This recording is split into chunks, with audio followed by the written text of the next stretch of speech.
Le marché crypto, il a changé. Alors non, je vais pas vous refaire la blague de Mbappé, là on va se parler sérieusement. Et si l'écosystème tel qu'on l'a connu avait tellement évolué qu'il fallait dorénavant l'aborder autrement?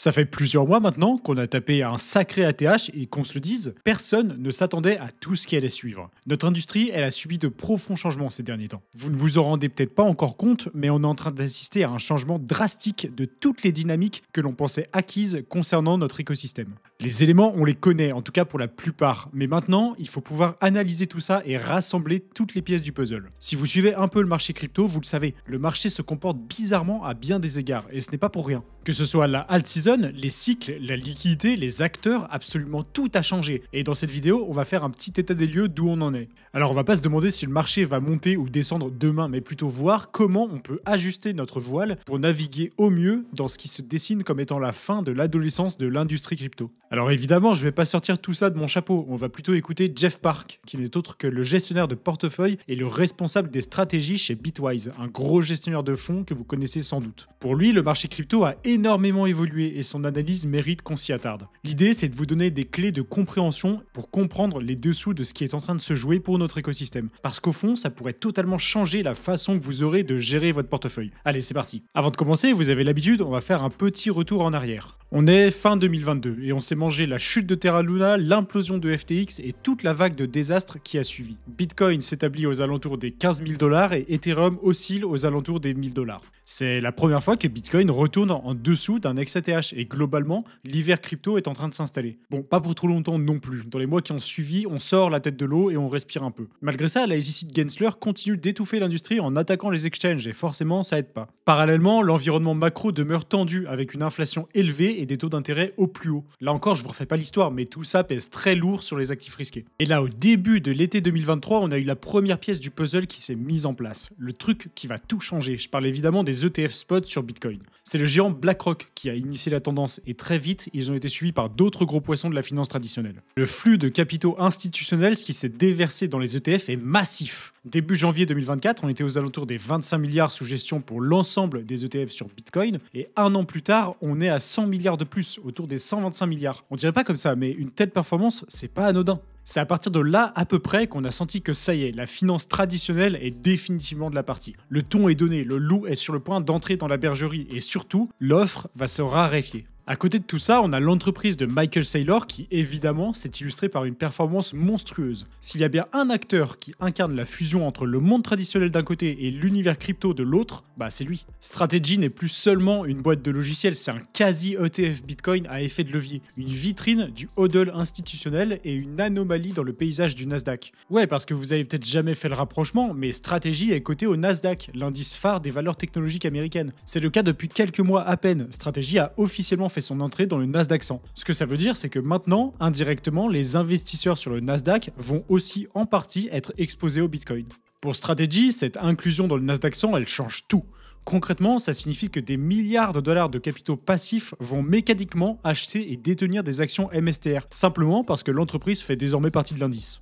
Ça augmente la liquidité du titre, fait grimper la demande de manière structurelle et offre un soutien de long terme à son cours, indépendamment de sa performance opérationnelle. En d'autres termes, Strategy devient un véhicule d'exposition à Bitcoin incontournable pour les investisseurs traditionnels qui ne peuvent pas ou ne veulent pas acheter du BTC en direct. Gardez ça en tête, on va y revenir. Bon, un truc dont on a beaucoup parlé aussi, donc on va pas trop s'y attarder, c'est Trump. Son retour à la Maison Blanche l'année dernière a été un véritable séisme pour l'écosystème crypto. L'annonce de sa victoire a changé la donne pour l'industrie, il faut le dire. Elle a brisé l'image d'un écosystème marginalisé en ouvrant la perspective d'une ère crypto-friendly au sommet de l'État de la première puissance économique mondiale. C'est pas rien quand même. Alors, opportunisme politique ou vrai switch de paradigme, peu importe au fond. Les promesses sont ce qu'elles sont et force est de constater que malgré ça, aujourd'hui, on se retrouve dans une position un peu délicate. La alt season que tout le monde semblait attendre n'a pas l'air d'arriver. Bitcoin a bien dévissé mais reste pour autant à des niveaux tout à fait remarquables compte tenu du contexte macro global. Là encore, je vous refais pas l'histoire, j'en ai pas mal parlé dans la dernière vidéo, entre autres.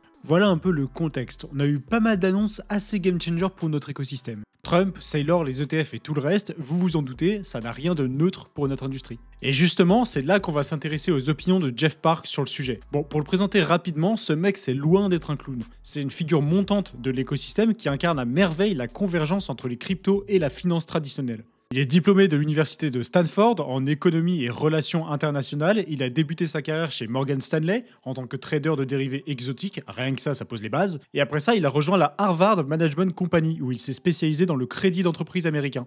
Par la suite, il a opéré en tant qu'associé chez Corbin Capital Partners, un gestionnaire de fonds américain qui se veut un peu alternatif. Il a dirigé les investissements de l'entreprise dans les actifs numériques, ce qui marque son entrée dans l'écosystème crypto en gros. Aujourd'hui, Jeff Park, il occupe le poste de responsable des stratégies et de gestionnaire de portefeuille chez Bitwise Asset Management, l'un des plus grands gestionnaires d'actifs spécialisés en crypto du monde qui gère plusieurs milliards de dollars. Son job, c'est de développer des stratégies d'investissement et forcément, il se sert de son expérience en finance traditionnelle pour naviguer dans l'écosystème crypto. Il est aussi connu pour ses analyses sur les cycles du marché. C'est un penseur influent de l'industrie et faut l'avouer, il a une approche bien à lui. Il met en avant la compréhension des mécanismes sous-jacents au marché crypto et c'est peut-être là l'une des clés de compréhension les plus importantes. Aujourd'hui, on ne joue plus dans la même cour. La pensée de Jeff Park sur Bitcoin est à la fois technique, visionnaire et stratégiquement structurée autour de 3 grands axes. Déjà la nature intrinsèquement volatile et unique de Bitcoin, ensuite l'impact fondamental des ETF, et enfin la transformation que cela induit sur le marché des cryptos dans sa globalité. D'après lui, Bitcoin est un actif radicalement différent des autres.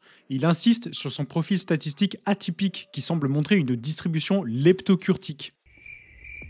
Bon, c'est un terme un peu pompeux pour dire qu'en gros, les extrêmes sur Bitcoin, c'est fréquent, aussi bien à la hausse qu'à la baisse. Et le truc, c'est que la volatilité augmente aussi bien lorsque le prix monte que lorsqu'il descend. Et ça, c'est assez unique. Ça rend la gestion du risque bien différente qu'avec les actions, par exemple, et aussi bien plus difficile. L'arrivée des ETF spot sur Bitcoin, c'est un tournant pour lui. D'un côté, ça retire le risque de contrepartie, ce qui rassure les institutionnels, et de l'autre, ça permet une cross-collatéralisation, c'est-à-dire qu'on peut maintenant utiliser d'autres actifs, comme l'or par exemple, via les ETF Gold, pour prendre une position sur Bitcoin, ce qui ouvre la voie à une nouvelle génération de modèles beaucoup plus efficients. Il estime que cela va radicalement augmenter la profondeur et la liquidité du marché, et provoquer une hausse de la volatilité, mais surtout une accélération des cycles. Autrement dit, d'après lui, on pourrait atteindre des cibles de prix lointaines bien plus rapidement qu'on ne le pourrait s'y attendre. Et là, on commence à toucher du doigt les raisons pour lesquelles le marché est totalement différent à présent. Pour lui, les ETF spot sur Bitcoin, ils ont quasiment tué les altcoins, en tout cas leur usage institutionnel. Il explique que pour les gros poissons, les alts, c'était un moyen de jouer avec une volatilité accrue, une sorte de Bitcoin mais sous stéroïdes si vous voulez.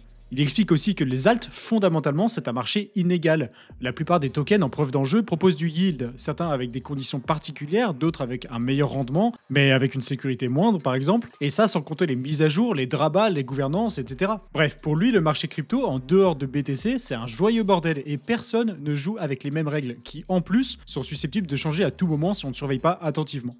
Le truc, c'est que les gros poissons en question, ils jouent pas avec les 1000 € qu'ils avaient mis de côté pour leurs vacances d'été, mais bel et bien avec leur portefeuille financier, et ça nécessite une petite gestion du risque quand même. Et ce risque, il est devenu bien trop pesant maintenant que les ETF spot Bitcoin sont là. Ils permettent de jouer avec la volatilité de Bitcoin de manière réglementée sans avoir à s'encombrer des risques de contrepartie d'exchange mal régulés, ni même de cet aspect inégal du marché des altcoins que j'évoquais. Pour lui, Bitcoin a repris le contrôle du casino, et c'est peut-être en partie pour ça qu'on n'a pas eu vraiment d'alt-season cette fois. La montée de Bitcoin a majoritairement été drivée par des institutionnels qui n'ont juste aucun intérêt d'aller mettre leur liquidité sur des tokens obscurs. Les ETF, c'est la voie royale pour sortir de Bitcoin et y entrer à loisir, et les altcoins ont toujours été une solution de contournement, en partie. Il ne s'agit pas de dire que les alts sont des scams, mais plutôt de comprendre que la grosse monnaie, de manière générale, n'a vraiment plus aucun intérêt à en acheter. Et ça, même si on prend en compte l'espérance de gain. Le risque n'en vaut juste plus la peine, surtout maintenant qu'on a un produit régulé, transparent et extrêmement liquide du côté de BTC. Il pousse encore sa réflexion en parlant de stratégies comme l'altcoin de la finance traditionnelle. Pour lui, la boîte de Michael Saylor, elle a tout. De la dette, du levier, un narratif, des moyens de trader l'action facilement et même des produits dérivés qui lui sont adossés. Comme un proxy hyper volatile de Bitcoin qui offre des possibilités d'investissement et de spéculation que Bitcoin lui-même, ou même un ETF, ne permet pas toujours dans les circuits traditionnels. Le comportement de l'action MSTR est encore plus explosif que BTC, avec des variations plus fortes à la hausse comme à la baisse, ce qui est typique des altcoins dans l'écosystème crypto. C'est pas rare de voir des journées où le cours de stratégie bondit bien plus que celui de Bitcoin,